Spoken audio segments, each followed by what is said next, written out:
some time ago, it's been quite a few years ago, but it's how we learn. I was doing the steps. I was invited to do the steps and for this weekend. And I was doing the steps, and as I got to step 10 and 11, I made the comment, well, steps 10 and 11 are just kind of integrated into each other, and because there's the things they say in step 10, they also say in step 11. And you know, I love Alcoholics Anonymous, and this lady came up to me. Well, she didn't come up to me. She said it from the audience, and she said, "No, step 10 and step 11 are two different steps, and step 10 is what we do immediately, all day long. Step 11 is when we review our day at night and see what we left off out of step 10." And so I've always remembered that step 10 is what we do moment to moment. And then step 11 is when I lay down at night and I review my day and see what I didn't do in step 10. And that's kind of the way today I interpret the two steps and separate them. And one of the things that I love is this thought. This brings us to step 10. Continue to set right any new mistakes as we go along. We vigorously commence this way of living as we cleaned up the past. We have entered the world of the Spirit. Our next function is to grow in understanding and effectiveness. What Bob said, this is not an overnight matter. It should continue for a lifetime. Continue to watch for selfishness, dishonesty, resentment, and fear. And when these crop up, we ask God at once to remove them. We discuss them with someone immediately and make amends quickly if we have harmed anyone. And so what I see that is I don't wait till night to review my day. What I do is I do it immediately. And I'm going to give it a little example of this because I loved it. Bob reminded me of it when he was talking about being in airports and when people's schedules get changed and such as that, we kind of go ballistic, or at least I go ballistic. And I'm not so bad about it anymore because today I don't work a 9-to-5 job like I used to. And what would happen is if I'm coming in on Sunday night and my plane is delayed or it's missed or I'm going to be late and I'm flying into LAX and I live in Orange County and I'm not going to get in till midnight or 1 o'clock or later and I've got to drive to Orange County and then I've got to get up at 4:30 because I have to be at work at 7 o'clock Monday morning. And I used to just be one of these kind of people that was just hysterical. I was calling my poor husband on the phone. I'm going to be so tired. I can't get up. How am I going to do it? Bah, bah, bah, bah, bah, bah. And I would just be one of those people that kind of went hysterical. And that's what happened in, my early days of traveling. About 17 years ago, I was asked to speak at Akron. Now here I'm going to get to go to Founders Day in Akron. I mean, what an honor. And lo and behold, we're in Chicago and weather is going to preclude us from being able to get into Akron till the next day. And now I'm all upset because we're supposed to come in on Thursday and now we're not going to get in till Friday afternoon or evening because of the weather and changing planes and plans and all this kind of stuff. And I'm standing at the ticket counter and my husband's standing there and I'm doing just what Bob said everybody was doing to that ticket agent. As if I'm saying, what's the matter? I have to get to Akron. Now here I'm going to an AA conference. I've got to get to Akron. I have to get on time. And I'm having this ballistic fit. And my husband very calmly puts his hand on my shoulder and he says, Polly, this woman is the only woman on the planet who's trying to help us. Will you please shut up? And I mean, and I got this part right here. It just flipped me around.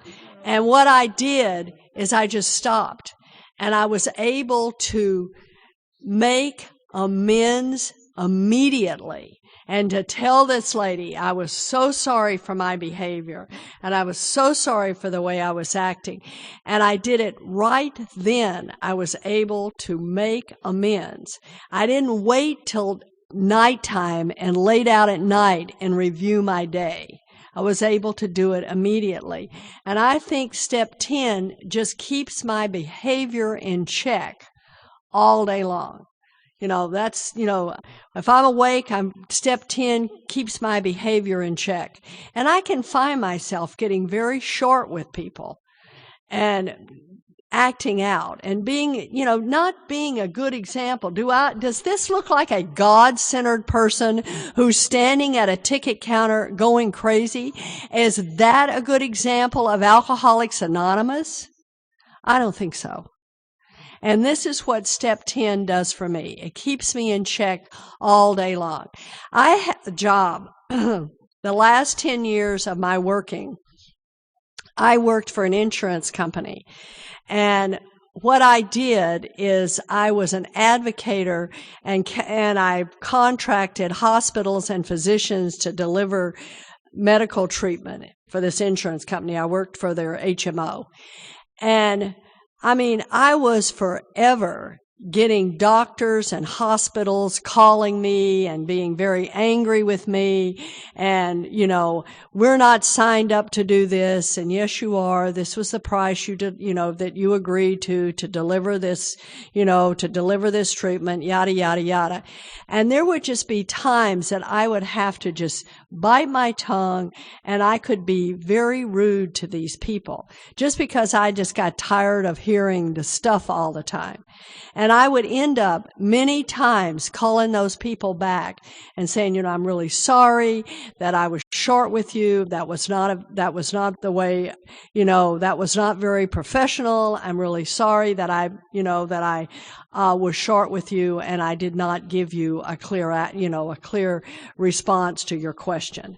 I had to learn to do that because what would happen is those people were judging my company by my behavior.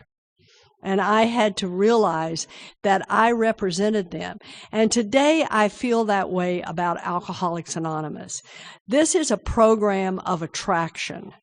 And if I'm out as a member of Alcoholics Anonymous and I am behaving like a rude, self-centered person, and I can do that in airports. I can just get so tired and so exhausted that I have to watch myself. Because when my planes get switched around and such as that, and I'm tired, I can say something and it just flies out of my mouth. And I have to be in check because, I don't know. I don't know who this person is, but one of the things I was taught when I came into the rooms of Alcoholics Anonymous, and I have 3 major people that have been sponsored and watched me through my life. And that was a man named Frank Fitzpatrick, who was my first sponsor, and my now sponsor, Dottie H., and a man named Frank Honeycutt, who was absolutely just the man. He just was the man I followed everywhere. And those 3 people always told me, you may be the only big book anybody reads. This is a program of attraction. I want to be an attraction in Alcoholics Anonymous. And if I don't practice step 10 and keep my behavior in check, I can certainly give AA a bad name. Oh, is that the way people in Alcoholics Anonymous behave? So what I try to do is that's my benchmark. How do I look? Am I a program of attraction? Is this how I'm behaving in Alcoholics Anonymous? Do I look like a good member of Alcoholics Anonymous? And that's important to me because AA and God are synonymous with me. This is where God is for me in Alcoholics Anonymous. And I go to church and I go there mostly because my husband does. But I go there. But I can tell you right now, I don't ever walk into a church and feel like I feel when I walk in these rooms. There's God is here for me. And when I walk into the rooms of Alcoholics Anonymous, it's just right. I mean, I can be in the worst kind of mood, but if I walk into an AA meeting, something just happens. And it just changes my whole feeling. It's just you. You know, AA and God are the same to me. And AA and step 10 keeps me in check on a daily, minute-to-minute basis. On step 11, I have a lot of women that I sponsor who are much better than me. And they go and do a checklist of all of the questions every single night. I'd love to tell you that is me, but it's not. I'm just not that good.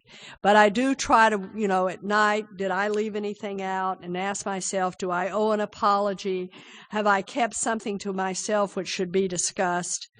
And a lot of times what I'll do is my sponsor's out of town, and I sponsor a lot of women that are out of town. And sometimes I'll fail to let her in on what's all going on. And so, I just call her up and say, well, okay, here's the latest things I've done that I have neglected to tell you about. So one of the things I try to do is keep a spot check with her once a week and let her know what it is that I'm doing. But sometimes I'll remember that I didn't mean to keep it from her, but I've kept it from her. And also I've kept something from my husband. Sometimes I fail to tell him things. Not that I mean to forget it, but sometimes if I'll lay down and say, did I forget to tell Dave something today that I should have told him? Because I don't mean to keep things to myself. And sometimes I tell people things and I forget that I didn't tell Dave, but I told somebody else and I thought I told Dave. It's just trying to keep all that straight. And sometime when I lay down and just kind of go through the day and just kind of review my day, which is what it says, review my day. And last night I got upstairs and Linda and Pat they were down here doing karaoke, and so I was upstairs and I just kind of got to just lay down and review some of the stuff that happened and just kind of, think about Clancy's talk and think about our history and think about the seconds and inches. And I think it's just peaceful to just be able to lay down and just think about that and think about what did I just hear tonight? And all the God shots and I just believe that's life, that if anything had happened any different, we wouldn't be here. Everything is just so perfect. And sometimes I think about my day like that. What had happened if I'd been 5 minutes from here or 10 minutes from here? And all of those little God shots that we would have missed. And if I didn't take that moment at night to review my day, I might miss that God shot that I didn't think about or I didn't see. And not to realize one of the things that's just a really special God shot, and it's just kind of coming back around, is a lady sold us our condo in Jacksonville, Florida. Sold our condo. And one of the things that, somehow in the conversation, I wasn't there when Dave bought it, but somewhere in the conversation, he let her know that we were in Alcoholics Anonymous and that all of this stuff was happening. And I just laid there and kind of reviewed my day last night because I got a call from her while we were coming back from dinner last night. And she's got 4 days of sobriety. And she called me that day and she said, well, I've been to AA before and I know you and Dave are in AA and I just really believe that, I need to get back to AA and I need help. And that day having lunch with her, which was on Wednesday, I said, well, when was the last time you drank? And she said, last night. And it's just really neat that this lady has been placed in my life. And I just kind of reviewed my day and listened to the conversation. And I said, are you still sober? last night? She said, yes. And she's doing 90 meetings in 90 days, and she's calling me every day. And I just, and I just thought, what a God shot. Who else? I mean, it's no mistake that she's the person who, I mean, how do you pick a realtor from another town? You just pick them. It's not thought out or anything. You just pick a realtor. And lo and behold, this is happening. And I just love to watch God work and how he places things in our life. And at the time, we have no idea what's going on. And then all of a sudden, here it comes back again. And if I didn't just kind of review my day at night and just kind of look at what God's done, I wouldn't realize. I'd miss it. And I know I miss so much because I'm sure that I don't remember it and I don't review it. But I'm just grateful to just pause at night and just think about my day. And if I'm thinking about how am I treating other people all day long? Do I owe an apology? How have I conducted my life? How have I conducted myself through the day? Was I thinking of others at all time? Well, I'd love to think that I did, but I'm certain I didn't. So the thing about it is, I'm not thinking about others all the time. I spend a lot of time still with this much sobriety thinking about me. And I'm just grateful I have all the women in my life that I sponsor, because at least while I'm talking to them, I'm not thinking about me. So that's a good thing. Upon awakening, we think about the 24 hours ahead. We consider our plans for the day before we begin. Now, Bob talked about all the meditation and the 60s and all of that. There was a beautiful Al-Anon lady by the name of Marcy White. And Marcy lived in Lake Whitney, Texas, and I lived in Hurst, Texas. And there was this thing she had, the Chapel of the Light.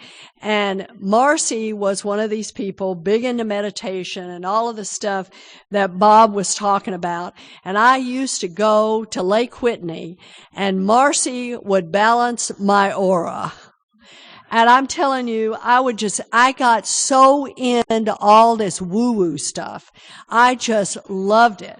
I mean, all of this, crystals and aura balancing and all of this kind of stuff. I'm telling you, I was just floating with all this stuff. Now, I'm about 30 minutes sober, and I'm doing all this stuff, and I just think, oh my God, I've arrived at all this stuff. Well, I'm just going to kind of tell you where I've come to now.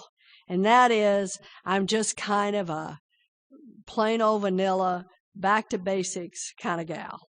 And when I first came into the rooms of Alcoholics Anonymous and I went through treatment, they talked about, read some spiritual book, or, sit quietly for a few minutes and contemplate, say some prayers.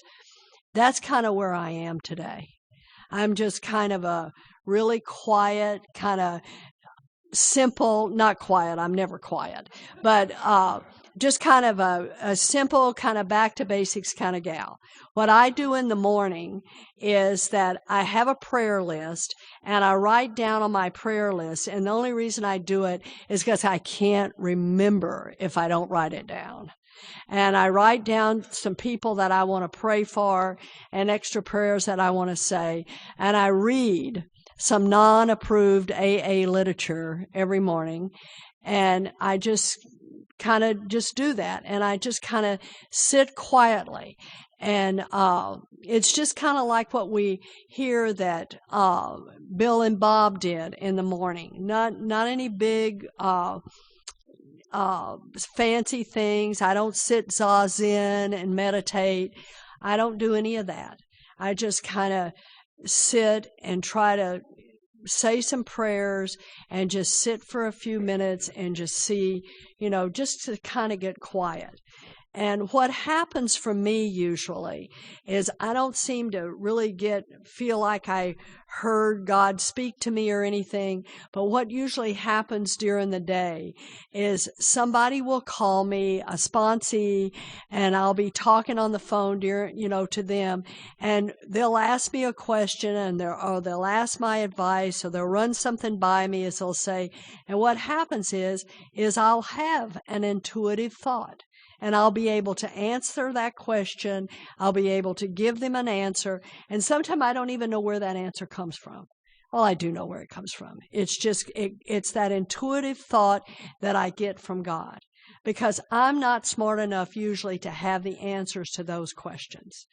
But what happens is if I ask God to direct my thinking and my actions through the day, then I'm usually given those special intuitive thoughts when my sponsees call me. And a lot of times, because I sponsor people with a lot of time, what they're calling me about a lot of times is a question about someone they sponsor. And they're asking my opinion on how to help the person they're sponsoring. And I'll be able to come up with an answer that intuitively, because I didn't know what the question was going to ask. And I truly believe that that's God working in my life, and me having asked for help during the day, in the morning, I get that help. One of the things that I also try to do is I try to say a group of prayers. And I'm not really good at praying, just praying. I'll have this prayer list, and then I'll ask God to bless these people on my list and help them in their lives. And then what I do is I say the 3rd step prayer, I say the 7th step prayer, and I don't know the 11th step prayer and the 12 and 12 by heart, and I usually read that prayer every day. And sometimes what I'll do is read pages 83 to 85 in the big book. Just to refresh my memory, just to refresh myself and read some spiritual stuff, because I believe all the stuff that's written here in 10 and 11 is really spiritual. So it's not like these are the things that I do on my 10th and 11th step, and try to just keep a conscious contact with God.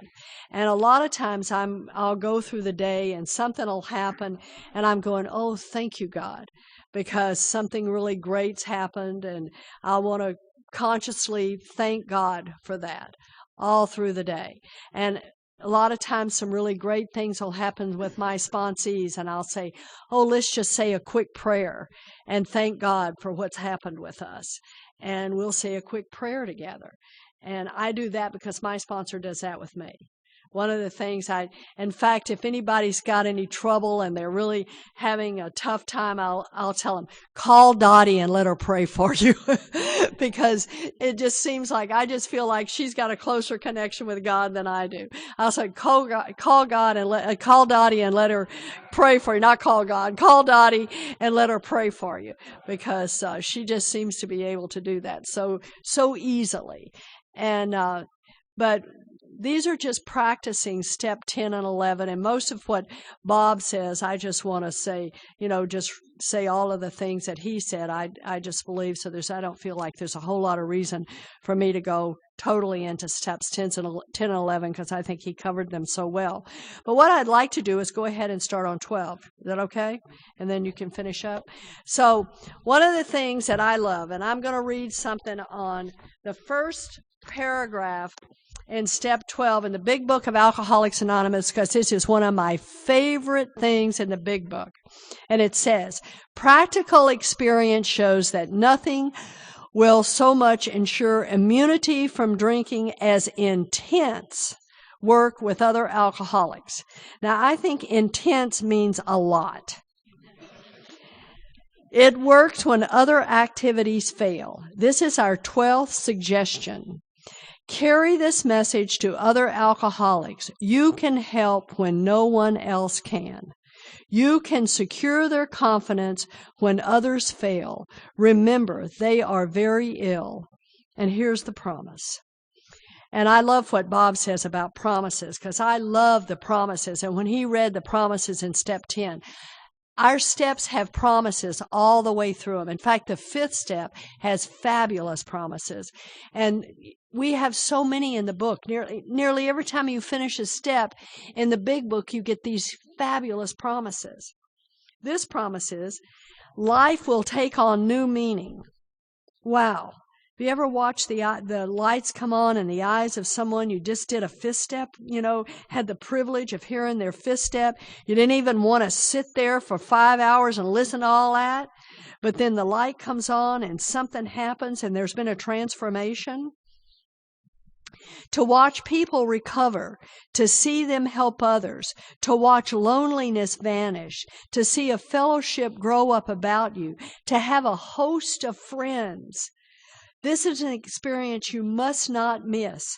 We know you will not want to miss it. Frequent contact with newcomers and with each other is the bright spot of our lives.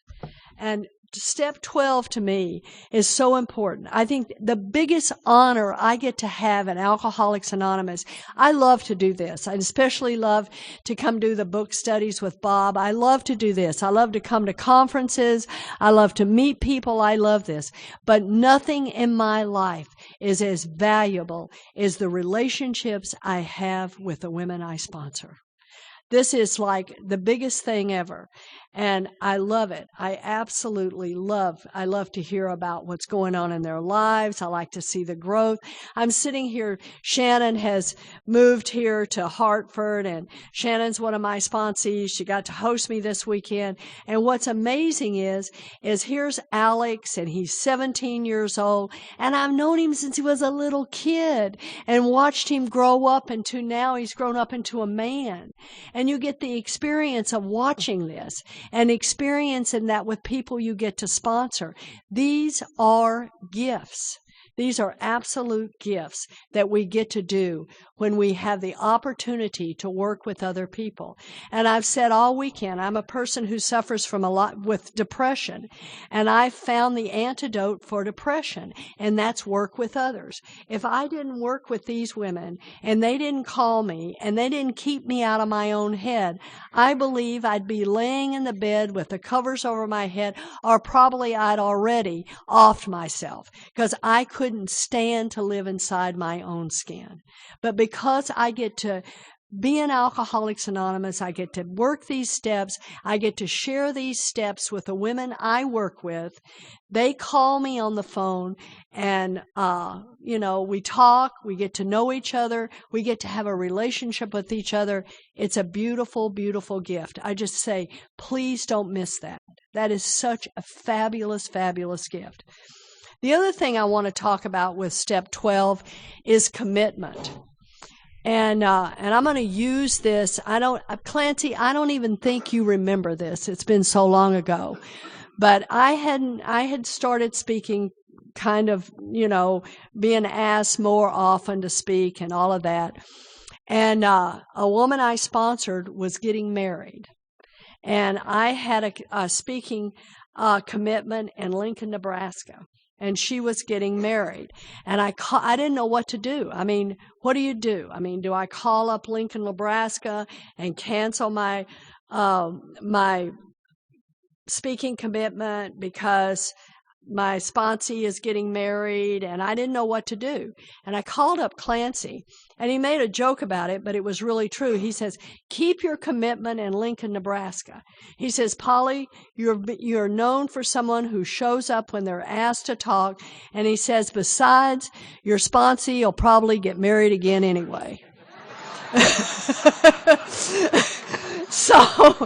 And I don't know if do you remember that? It's a long time ago. You don't remember. Of course, you've talked to 1,000 people since then. But that stuck with me. That has stuck with me, that keep my commitment.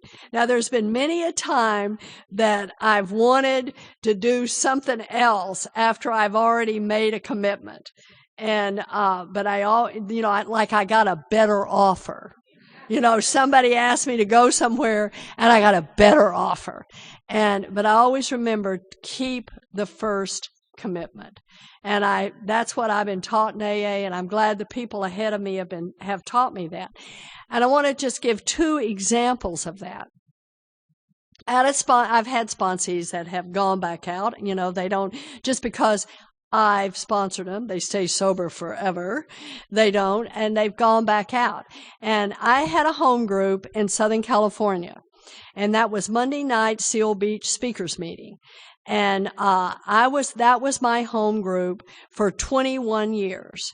And I was in that home group when, I bet I can't even count on one hand how many times I missed that home group that I was there. And what happened is someone I had sponsored had gone back out. And I was at my home group just buzzing around like I do. And it's like Bob says, people know where to find me. And that's with me. People know where to find me. And I was at my home group, and this gal came back to AA, and she said, I knew I could find you here. Now, she'd been out maybe a couple of years. And she says, but I knew you'd be here. I knew where to find you. And that's because, again, I was there. I was committed. It was my home group. I was doing the things I'm told to do and to show up at that home group. And the other thing happened just a few weeks ago. I was speaking at the Cornhusker in Omaha, Nebraska. And I had sponsored a woman in Southern California.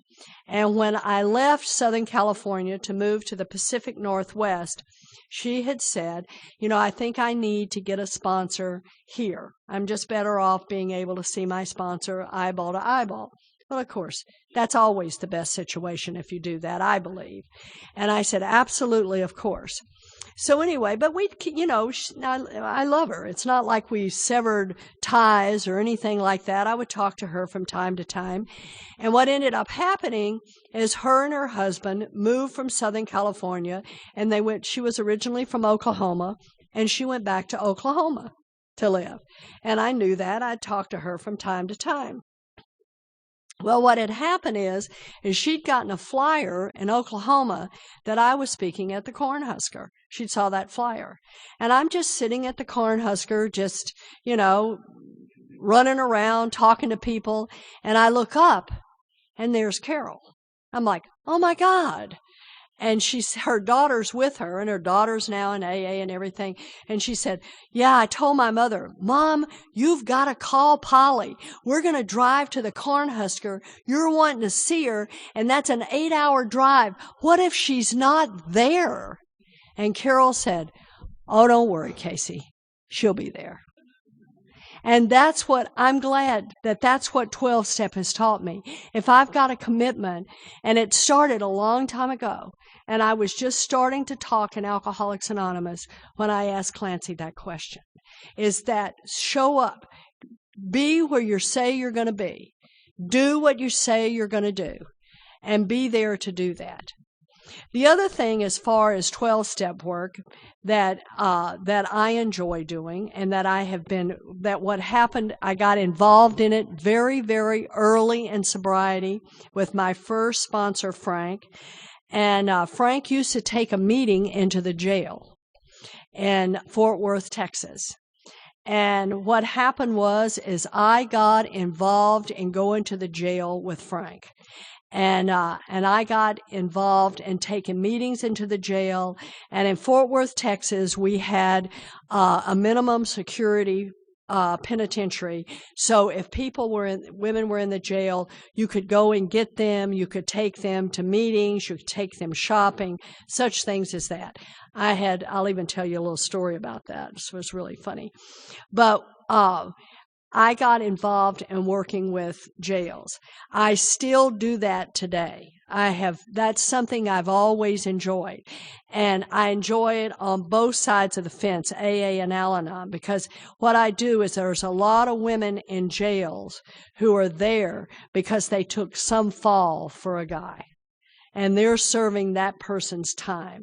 And I've never been to jail. I never even thought I could identify with these people in jail.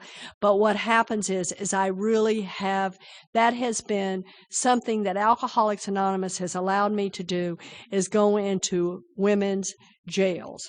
Now, I have not done penitentiaries except by invitation. I did some penitentiary. I went into the men's penitentiary. Dave and I have done it in Lompoc. And there was a penitentiary that was a sex offenders penitentiary that we used to take a panel to. I can't even remember. Atascadero in when we were in California. But most of what I do is jails. But I started out in Fort Worth at a minimum security penitentiary. Little story about that. I was, I don't know. I was probably 3 years sober, maybe 2.5. And I was I was working at this minimum penitentiary, and they were going to let me take 3 women out because of the Texas State Convention was in Fort Worth, Texas, and I was going to take those 3 women to the convention for the day.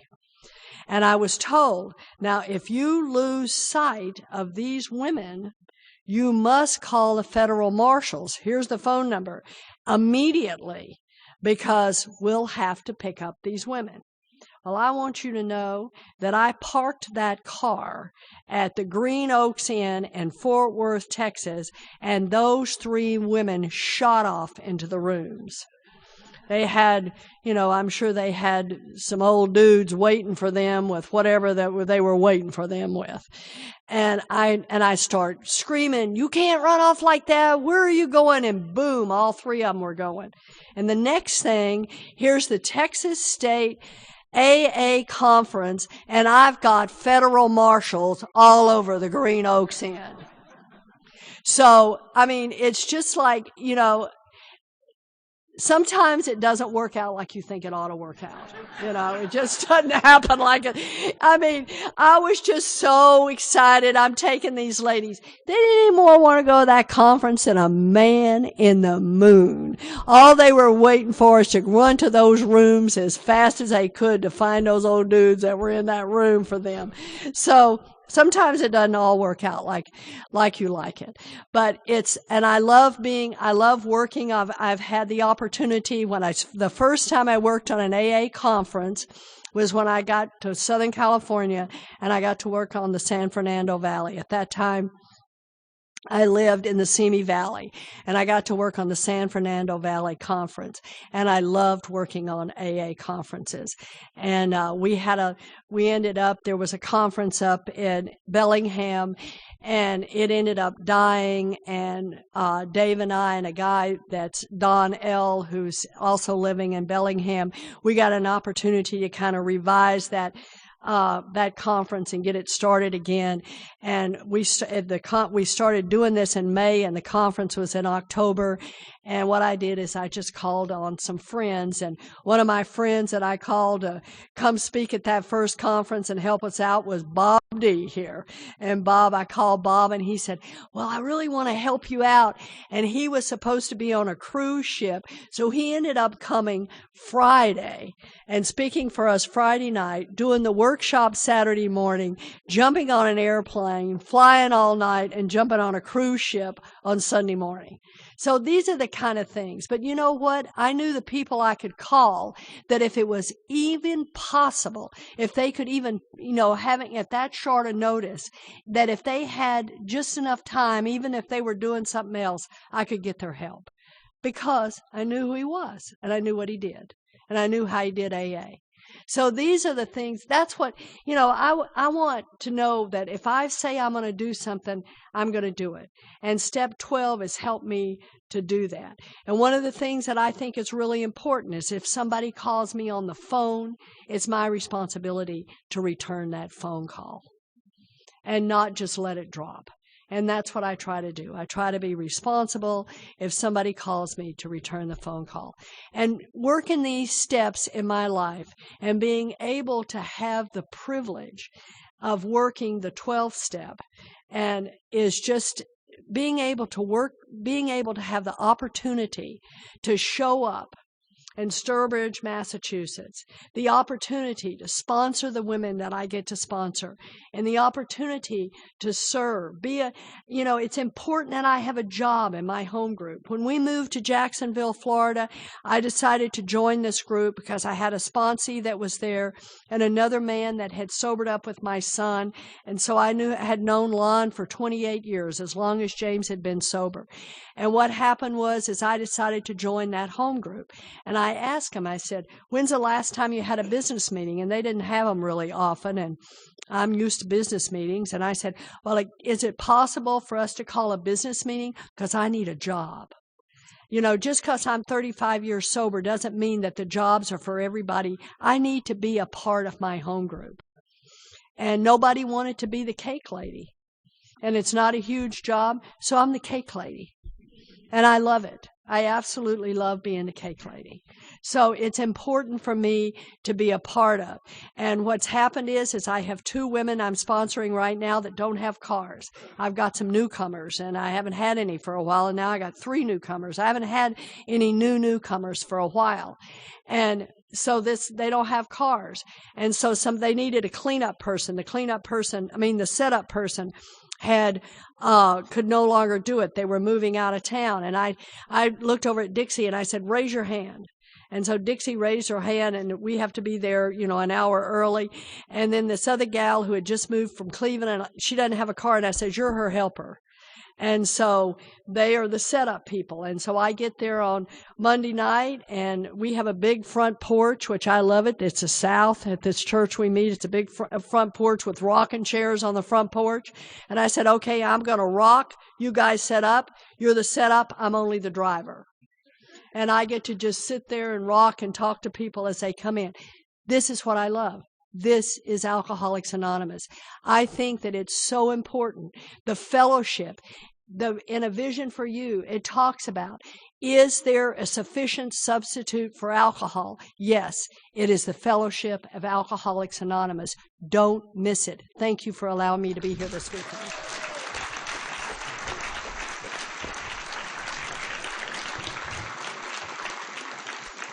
Still Bob, I'm still an alcoholic. Thank you for hanging in this weekend and being here. I'm going to tell you a couple little stories and we'll shut this dog and pony show down. Some of you sat here a long time. I'm brand new in Alcoholics Anonymous, and they're pushing me. These people, this group I fell into, were crazy about 12-step work, service, crazy, just pushing me. They wanted me to come back into the detox I just came out of. I wasn't even sober. I wasn't out of detox a week. They want me to next week take the meeting back in there.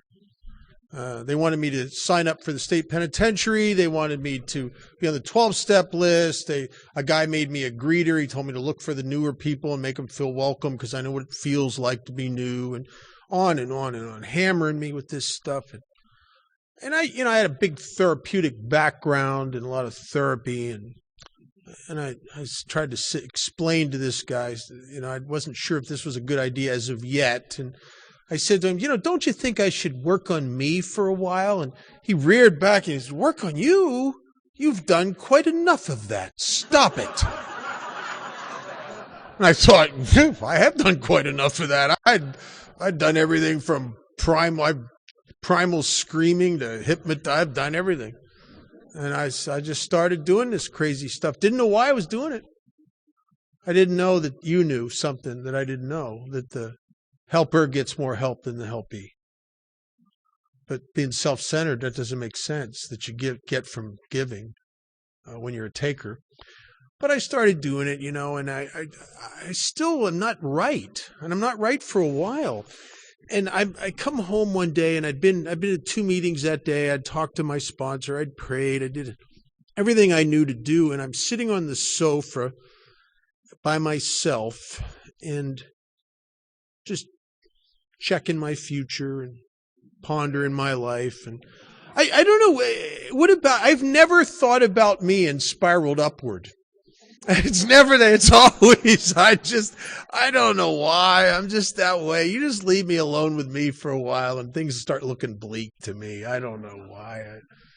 And I just realized the job I had was going nowhere, and I'm probably never going to have a relationship. I knew that one day I'd be old, alone in some shack somewhere eating Alpo, I just go there anyway. And I started sinking into this deep depression. And I'm a depressive alcoholic. I don't just get depressed. And I'm not talking about just getting a little down. I get into it. I mean, I get way into it. I've experienced depression, as I did this particular day, where I'm physically debilitated, where I feel like I weigh 1,000 pounds. It's like every cell of my body is just depressed. It's brutal. And I'm scared because I'm sinking into this abyss of this obsessive self-involvement. And I know that in the past I have, in moments of desperation, have drank for relief and trying to get freedom from this. And I don't know what to do, and I'm just a mess. And I said, just please, God, help me. This little, probably the simplest and greatest prayer a guy like me could ever say is help me.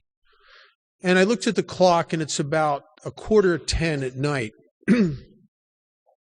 There's a 10:15 meeting up on the strip at a chapel, Duffy's, and between the shows group. I used to go there quite often. It was a nice mix of show business people from the shows on the strip, tourists, and homeless guys. It was like the Star Wars bar. It was a very cool place. It was, but I remember I just thought to myself, if I could get up there, the meeting would snap me out of this funk. And somehow I muscled my way off that sofa. I'm so depressed I shuffle, I just will shuffle out to my car like a mope, and I get in my car and I drive up to the chapel, and right in front of the chapel on the strip there's this big billboard, with advertisement on it, and all the pigeons stay on that billboard. And there's a place to park underneath the billboard where the pigeons could decorate my car to fit my mood, I suppose. And I parked under the billboard, and right there's the door, and I come in and I sit in the back of the room, and the meeting starts, and I can't hear nothing. When you're obsessively self-involved, I change my relationship with reality. Now what's really going on becomes very distant, like music in a doctor's office, because the big show's on the inside. And I'm up in my head, and I'm pondering my life and looking at these problems. I'm still a victim of this delusion that I can wrest satisfaction and happiness out of this world if I only manage well, which sometimes makes me think that I can dig my way out of a depression by thinking more. And that doesn't work. But I don't know that. And anyway, it's a funky meeting, and nothing's getting to me. Well, there's a guy sitting right across from me coming off a drunk, bad shape, sitting there grabbing himself, rocking back and forth like he wants to jump out of his skin. Intermittently gets up. He can't sit long, pacing right behind me like a caged animal, back and forth. In the bathroom's right there. Periodically goes in there. You can hear him in there dry heaving. He's a mess. I have a lot of problems in my life. I'm trying to figure them out. This guy's annoying the crap out of me. The time the meeting's over, this guy, Charlie Parker, is the chairman, or the secretary rather, and I stay after to help Charlie with the chairs and the trash and everything, because I've been taught to do that in AA. And by the time we're done, we're leaving, and Charlie's locking up, and he's on his way to work. He works at the graveyard shift at one of those bust-out old Howard Hughes casinos up on the strip, and we're standing there, and the guy who's coming off the drunk is laying in front of my car. Now, I will have to step over him to go home and ponder my life more deeply, which I would have done, except Charlie's there. And Charlie has a big mouth, and he'll tell everybody in AA what a lousy member I am. And Charlie says, "Are you going to help this guy?" I don't want to help this guy. I want to go home and think. And the guy says, "Hey, you got to help this guy?" I can't help him. And crap, I go over to him. I don't want to help this guy. And he's a mess. He's peed his pants. He stinks. He's afraid he's going to go into seizures. He has no medical insurance. Imagine the inconsideration. I mean, there's nowhere to take him. They haven't opened the WestCare detox yet. There was only two things to do back in those days, and I've done them both, and I'm glad I've been able to experience both. One thing we used to do is two guys would sit with a guy, And then the next day, 2 other guys would sit with the guy. And you give him a shot of vodka, a little bit of orange juice, maybe every hour, hour and a half, just to hopefully keep him from going into seizures. And sometimes, guys, I would still go into seizures. I had a guy flopping around on my living room floor of my apartment in early sobriety. But I couldn't do that. It was late at night. It was like almost midnight. And it's only one other thing. In the county hospital and the Southern Nevada Memorial Hospital, which now is University Medical Center, got a certain amount of government funds. And so they were required to take some indigent patients down there, but they didn't like it. I'd been down there before in 12-step calls, and they'd treat you like a redheaded stepchild. They'd make you sit there in that waiting room for hours, sometimes 5, 6 hours, because they had this attitude like they'd rather admit and treat legitimately sick people than these self-induced guys that are going to be back next week. So I know what's coming. I got this puke in my car, and I'm on my way to the hospital, and I know I'm going to be there all night. And I don't want to do this. And I'm thinking, isn't it bad enough that my life's crap? I've got to do this too. Doesn't anybody else step up to the plate except me? You know, the key word's me. And I'm not saying nothing to him. I got to get up for work in the morning. I'm not going to get any sleep. I'm going to be tired. Irritable, probably get in a fight with my boss, lose my job. That's a crappy job anyway. Get down to the hospital, don't say nothing. I'm not saying nothing to the guy, just driving, get there, sign up on the deal. We're sitting in the waiting room, and the guy's coming apart. He's coming apart at the seams. He's in bad shape, and they're just letting us sit there. They're taking people in front of us that came after us. And, he starts to talk to me. And he starts to tell me about some of the things he's done to the people that had loved him. And he said at one point he couldn't even drink away the shame and the remorse anymore. He said another thing he told me is that for some time he just wished he had the courage just to kill himself and get it over with. And then he really got me. He said to me, I don't know why you're wasting time with me. I'm not like you people in AA. You see, I always drink again. And he's telling me about me. Exactly. And somewhere in the wee hours of the morning, I guess I fell in love with this guy. I remember sitting there, and I wanted him to be okay, and I was more concerned with him than I was with me. I really wanted him to be all right. He was very, very important to me.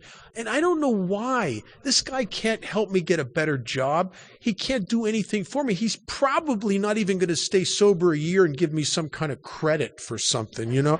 He has nothing he can give me, except I fell in love with him. And I later realized that what happened is I fell in love with the me that was in him.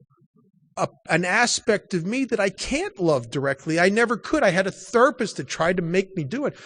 She's big on, love yourself, love yourself, love yourself. She made me stand in front of the mirror. I was supposed to every day look in the mirror and look myself in the eye and say, God loves me, God forgives me, God accepts me, I love me, I forgive me.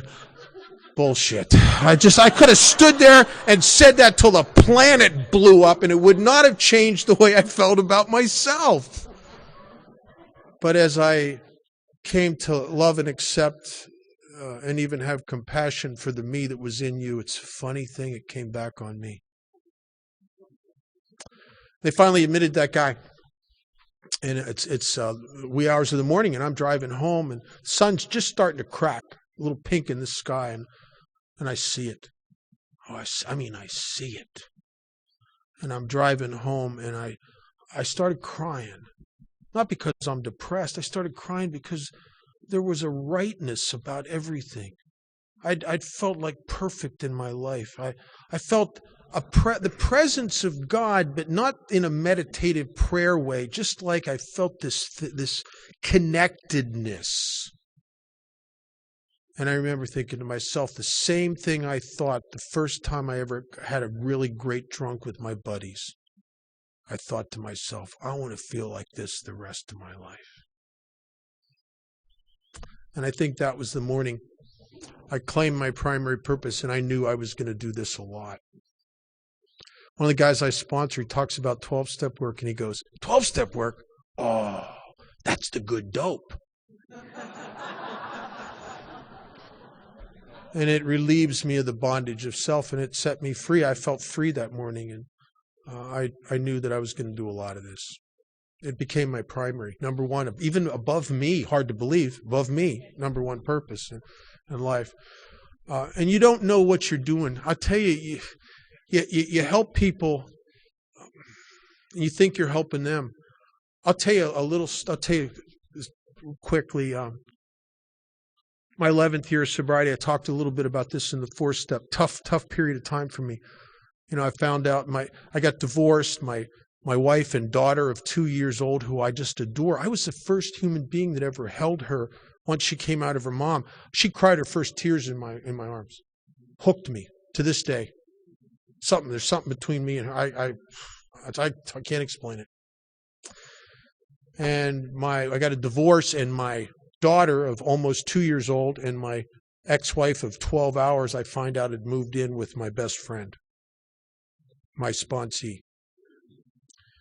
Now, the problem is I'm weathering this not well, but I'm getting through it, and it's a very painful deal. But I miss my daughter. Now, I am legally entitled to see my daughter. The problem is I have to go over where they're living together to get her. And so I made an appointment to do that, and I went over. I had this thing arranged for the whole day. I was going to pick her up, and it was going to be a good day. I had it all planned out. We were going to go to Chuck E. Cheese. Do you got Chuck E. Cheese's here? Yeah. 5-foot mouse, which is not a good place to go if you're just getting sober. But it's a cool place. My daughter, for about $80 in those games, you can win a 10-cent ring. I mean, it's amazing. A terrible pizza. But my daughter loved there's this one game where you take this ball and you roll it up. Half the time she could almost not get it up over the deal. But if you get it in the holes, you win tickets and get to buy a 10-cent ring. And she loved that. She just liked that stuff. And so we went there for a while. And then I had it set up to take her to this ranch. It was actually part of the Legends in Concert. People from the Imperial Palace had a ranch, and they had horses and rabbits and goats and sheep and cows. I mean, it was a great ranch. And my daughter was very excited about ponies. And so I told her, we're going to go there and you're going to get to ride a pony. She was just lit up about that. She just, ponies, oh, she's great. So we go there, and this woman who is a friend of mine that's involved with the ranch, she's taking us around. Katie got to hold they took a rabbit out of one of the hutches. She got to hold it and started kicking and freaked her out, and it dropped it, and we had to chase it around the yard for a little bit. And she got to ride on the ponies, but we had to hold her and they scared her a little bit. And after she was done, she was very excited that she got to feed some of the animals and pet them, and it was just, she loved that stuff. Many years later, she would work for a veterinarian for a time. We're all done sitting on this picnic table next to the corral after the ponies, and Kate is thirsty. So across the yard, next to the stables, is a soda machine. So I said to the woman, would you sit here for a while, go get us, I'll be right back, I'm going to get some cans of soda pop. And I went over there and got a couple cans of soda pop, and I'm coming back across the yard. And as I'm getting close to the picnic table, I hear the woman say to my daughter, Katie, comes your daddy.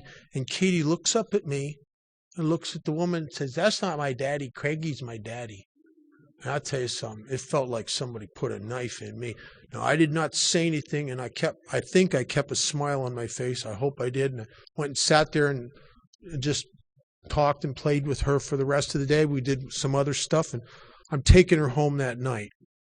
And we drive up to where they're living together, and I get her by the hand, and I'm walking her up to the door, and I ring the doorbell, and the frickin' happy couple answers the door.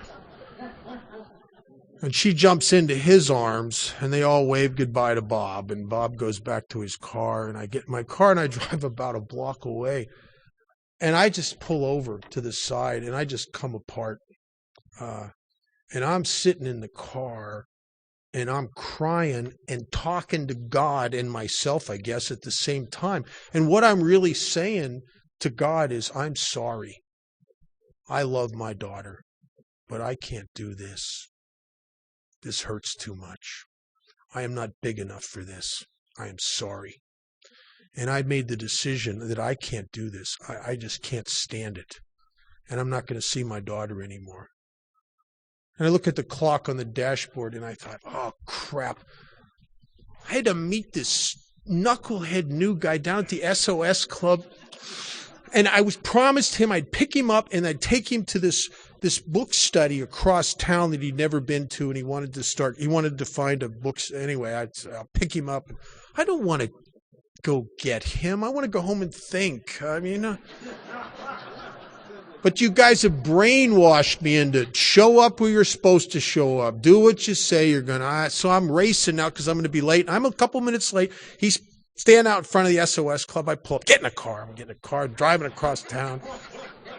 He's not even in the car, but a minute or two, and he starts telling me, and he starts crying as he starts to tell me how he's been denied again by the courts to see his kids. And I'm looking at him, and I ain't saying nothing, and I get it. I'm thinking there's only one person that can interfere with you seeing your daughter, Bob. That's you. And I remember making my mind up. Okay, I'll do this one more week. I'll go back and see her again next week. I'll walk through that crap next week, and next week, and next week. I've never missed. And he is come and gone. We're still good friends. I sponsor him. And she's is a good friend. She lives up in Northern California. She's a minister. I think in my small way I drove her to the Lord. I don't know. My second wife went to prison, so there is balance in the universe. That's a true story.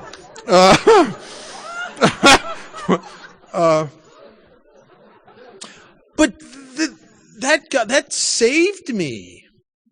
I mean, that newcomer, I believe God worked through this idiot to save me from throwing away the single most important relationship in my life. And it was like God works through the people you try to help. I heard at a service conference probably about I think it was my first, probably 1979. I think it was my first year ended up a GSR going to the service conference. I was a and then the other guy got drunk, and I ended up prematurely a GSR. And I went to our area service assembly, and I heard this speaker say something that stuck with me. Now, I don't know if the statistics are accurate, but I think they're in the ballpark. They said that they believed that 95% of all the 12-step work in service and Alcoholics Anonymous was done by 5% of the people. And that 5% had a recovery rate that was off the charts.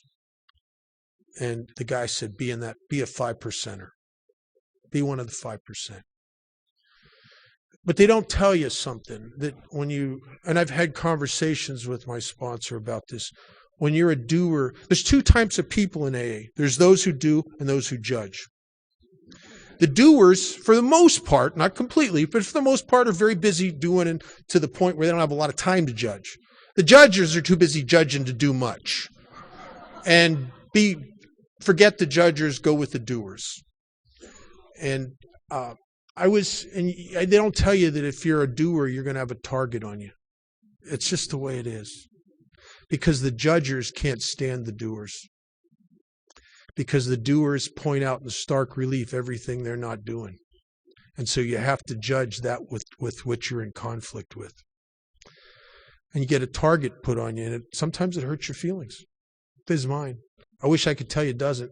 People take a shot at me, accuse me of having ulterior motives and all kinds of stuff. I don't know. I don't defend myself. I'll say crazy things like, you just do that so you can be a big shot. Maybe you're right. I don't know. I'm still going to do it. I'll tell you this. I lived in Maine, and there's some maniacs here, I know. And I had a lot of odd jobs up there. One of the most horrible jobs I ever had was digging bloodworms. I think that is like 3 levels into hell. Where you're up to your knees in this slimy muck and surrounded by bugs eating you alive, hungover, sick, digging in that mud just to get 5 cents a worm. I'd do that for 4 hours and get like $4. I mean, oh, jeez. One of the jobs I did is I had a friend, a drinking buddy that him and his family owned a bunch of lobster boats, and he gave me a job for a couple of days. I was too sick and hungover I didn't last. They fired me. But for a couple of days, I was working stern, and I was pulling traps. It's hard work, especially if you're hungover, and because you're moving. I mean, it's hard work. And I'm on this boat the first day.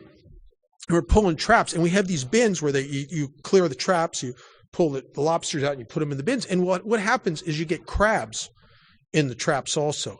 But the lobster guys don't want the crabs, so they have this big bucket that's about maybe 3.5, 4 feet in diameter, and it's about maybe 1.5 feet high, and they just throw the crabs in this bucket, this crab bucket, big crab bucket. Well, after a while, after a couple hours, it's full of crabs. I mean, because there's quite a few, and I'm there I'm looking, and I'm telling this guy, I said, hey, you got to put a cover on that. The crabs are getting out. He said, no, they're not going to get out. I said, look, my God, they're climbing up the side. They're going to get out. He said, no, they're not going to get out. I said, legit, any second now, they're going to spill over. Can't you see that? He says, watch. And these crabs are just about at the rim. And the minute one gets over a little bit, starts to get out, the other ones can't stand it, and they pull him back down. I think we have a crab bucket here.